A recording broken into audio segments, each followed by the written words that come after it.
gudoomiyaha cusub ee golaha deegaanka ee maamulka Khaatumo State ee degmada Buuhoodle Cabdifarax Cali Cawli oo maanta saxaafadda kula hadlay gudaha magaalada Buuhoodle ayaa waxa uu horreyn ka hadlay qorshihiisa sidoo kale waxa uu fariin u diray shacabka ku dhaqan gobolka Cayn ugu dambeyntiina waxaan hor dhignay dhowr su'aalood waxaan diyaar u ahay waan soo diyaar garoobay dalkayga iyo diintayda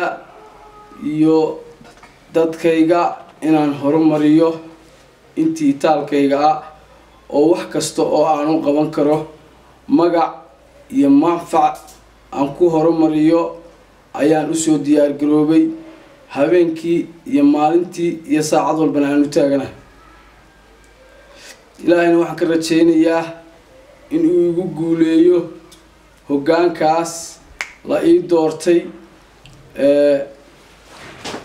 gudoomiyaha golaha deegaanka ee la ii doortay gaar ahaan gobolka Cayn xilka in ilaahay uu fududeeyo ummadeydana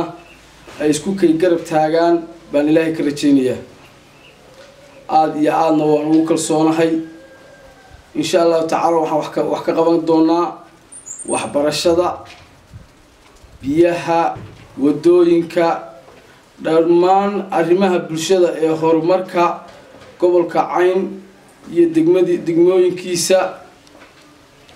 inaan ku dadaalo horumarintooda yaan aad u rajaynayaa dhammaan bulshooyinka gobolka Cayn odayaal isimo uqaal culimaa diin dhalinyaro ninkarbood ururada haweenka gabdhaha wiilasha cid kasta oo ku nool gobolka Cayn waxaan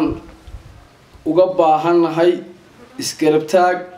taageero la shaqayn annaguna waxaan ku ballan qaadanaa sidii hore aan ugu ballan qaadnay in aanu shaqooyinka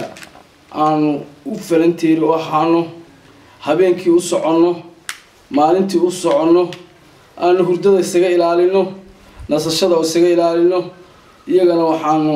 ka codsanaa oo aanu leenahay inay nala shaqeeyaan isgarab taagaan Soomaalidu waxay ku maamaadaa qori kelimo ululo qof kasta oo xil saaro haddii uu la shaqeyn ummadda shacabkiisa iyo dadkiisa haddii aysan la shaqeyn qofna ma shaqeyn karo Cabdifarax Cali Cawli gudoomiyaha golaha deegaanka ee Buuhoodle marka hore kaaga mahad celinayna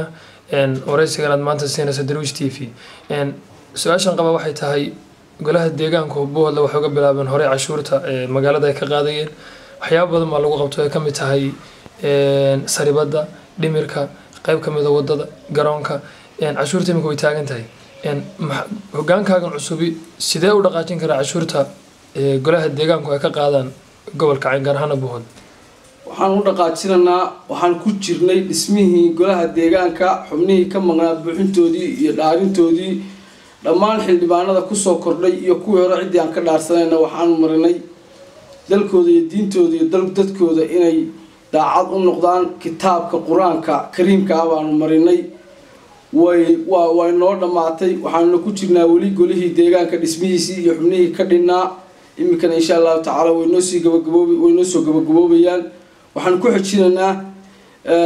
golaha amniga booliska oo aad ogtihiin oo aan la'aantii waxba la qaban karin isagana hawshiisa way noo soo socotaa waan dhisnaa insha Allah ta'ala booliska markaan ku guuleysanana waxaan u sii gudbinaa hawlaha kale waa tahay golaha deegaanka gobol maamulka Khaatumo oo dhan iyo deegaanadiisa waxa laga wadaa mashruuc golaha deegaan lagu sameeyo degmo kasta oo imika gacanta maamulka ku jirta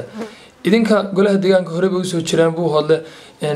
ma suurtagelaysaa khibradda aad u leedihiin golaha deegaannimo inaad ku caawisaan maamulka degmooyinka imika uu ka wado inuu sameeyo golaha deegaan waan ku caawinanaa khibradna waan u leenahay oo waxa weeye awr walba ka horeeya sanqaadkiisu yeeshaa baa la yiri waxay ku guuleysatay degmada Buuhoodle gobolka Cayn degmada Buuhoodle waxay ku guuleysatay golaha deegaan oo shaqeeya meelo badan wax ka qabta degmooyinka iyaga kale iyo gobolada iyaga kalena way ka jirtaa imika golaha deegaanku qaban qaabo badan baa ka jirta boocamay ka jirtaa taleex bay ka jirtaa saaxdheer bay ka jirtaa tukareeq bay ka jirtaa wurwud bay ka jirtaa يقولي بكتيرتا dhulal badan oo haddeer gacanta lagu hayo iyo dhulalka kale aan rajeynayno wiigagan soo socda in aan ka saaro cadowga haysta aanu ilaahay ka rajeynayno kuna hawl jiro ciidamada hore ee dhaxanta ay u bareereen ay dagaalada ku wadaan degmooyinkana laga haysto oo aanu insha allahu tacaala si dhaqsaa aanu u rajeynayno inay gacantayda kusoo noqon doonaan gacanta maamulka khaatumo ay kusoo noqon doonaan waa ka sameynaynaa khibradda iyadana waa kala kaashanaynaa cid kasta oo aanu gacanta isqabsan karno ama aanu aqoon aanu u leenahay oo aanu isu bidanana waxbaanu u sheegaynaa iminkana waxaa noo yimi sibinaar ka socda Mareykanka oo golaha deegaamada maamulka khaatumo oo dhan maraya oo hadda jooga annagana sibinaarna siinaya degmooyinka oo dhan maraya waata ugu dambeyntii dhankayga laba su'aalood oo wada socdaan ku weydiinaya tan koobaad waxay tahay iyadoo labada su'aalood baa wadada ku saabsanaan doonaan tan koobaad waxay tahay waxaa jira guryo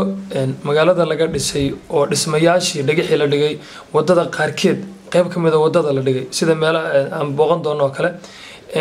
maxaa taa maamulku golaha deegaanku ka qabanaya waxaa ii labaysa markii wadada la sameynayay waxyaabihii laga cararayay waxay ahayd in biyuhu magaalada istaagaan ama baabuurtu ay kadhadaha wadada ku dhacdo waxaa jira wax askariya jiifiyo laakiin aad control moodo oo baabuurta dhib ku haya arrimaha golaha deegaanku ma ogyahay hadduu soo ogyahay muxuu ka qaban karaa wuxuu ka qaban karaa dhismaha la wado ee wadooyinka xidhaya wado kasta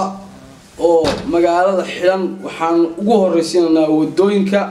wax kasta oo wada oo xidhana annaga iyo bulsho weynta gobolka Cayn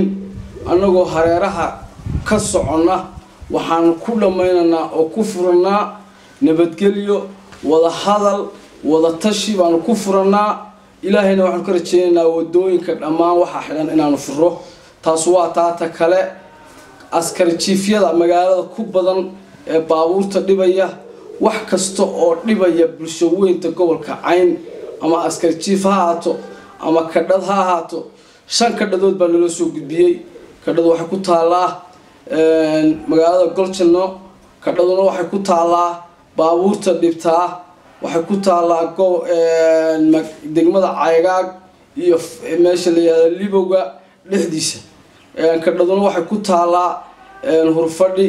kadhadu waxay ku taalaa Sool joogto kadhadu waxay ku taalaa quraca Buuhoodle kantaroolka in yeeshadiisa 5 kadhadood way noo liiskareysan yihiin waa naloo qoray si dhaqso ah wax uga qabananaa iyaga iyo magaalada gudaheeda wixii baabuurta iyo gaadiidka dhibayaba socotada iyo kuwa deegaanka la yeelayaba waxbaanu ka qabanaa insha Allah tacaala waxaanu ugu horeysiinaa wax qabadada ugu horeeya aanu gacanta saarnaa ugu horeysiinaa